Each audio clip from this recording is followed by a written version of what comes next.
Okay, so let's go ahead. Apparently, I have to do this the other way. See, apparently, proving that me and Omar and the rest of us were literally tortured with directed energy weapons, that this had already been predetermined. Congress had already known about the factors associated with it. There were already actual military contractors and weapons companies that were testing directed energy weapons at conventions during the time frame directed energy weapons were being used on us, right? Even though all of that happened, they're not ever going to acknowledge that, right? So there's some other kind of benchmarking strategy that needs to be met in order to get them to relinquish what they think is their claim to our genitals. So let's try this differently.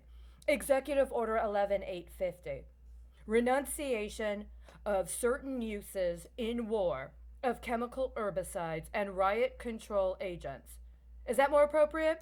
I mean, it hits the 850. Right, so can we peg that to that Chicago bond? Right, May 2nd. And if you go through whatever the pension benefits are for that district judge that got re upped from Fort Worth, right? So you can peg that to my driver's license, which was actually at a Fort Worth address. Probably the first one, which had the Houston address that I never got a hold of, because they like to use that one for all of their problem solving that somebody else gets paid over $100,533, by the way, to do, right? Right. And that's how my AFRICOM service ends up with some Russian mercenary organization in the wrong part of Africa.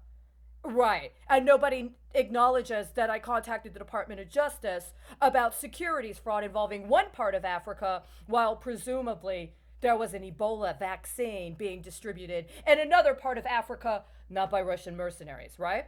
So, I mean, apparently, I just have not been playing badass mercenary drug dealer chemical weapons bitch well enough. So, we're going to have to recalibrate. Remember when they showed me that article?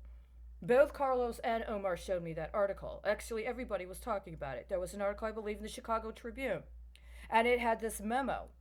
Presumably, Emmanuel had written this memo to Clinton about how they needed to get tough on crime in accordance with Nixon era policies.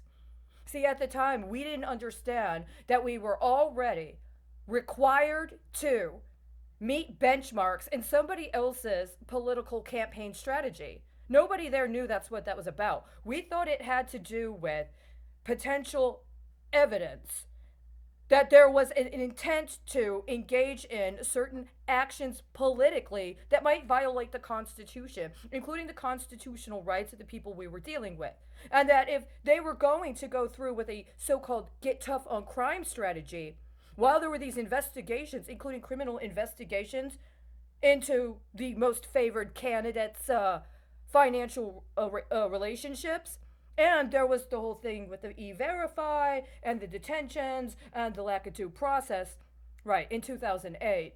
Well, that might be indicative that they would be willing to cooperate or conspire to commit even greater crimes were they to be given access to higher levels of public office. Right.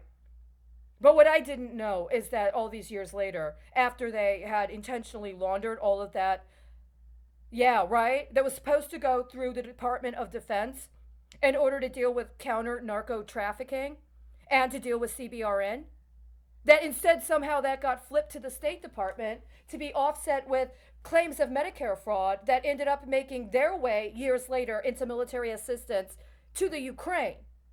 Right? I know. So apparently I have to make sure somebody's able to what? Finally close out the account. I mean, they intended to make my life personally somebody's insurance book, but they just don't like the fucking happy ending, right? I gotta keep doing it over. It doesn't matter what else I offer. If I don't offer them the right thing, it's not gonna be high risk enough for them to say, well, you know what, you've done. You've actually paid. So this is what I'm paying with, right? Nixon. Tough on crime? How tough on crime you wanna get? Do you want to get tough enough on crime that you will use chemical weapons against your own people? I think that's exactly the kind of tough on crime you meant then.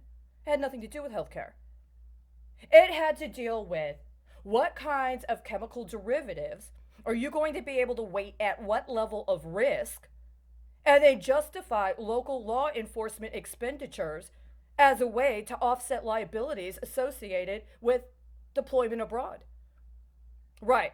So if you don't prosecute anything connected to depleted uranium, and you don't prosecute anything connected to white phosphorus, and you don't even investigate what was going on with all of those accusations of ricin when they were talking about sarin, right? How many local kickbacks through municipal payouts on police brutality are going to be able to include use of actual chemical warfare agents against your own people?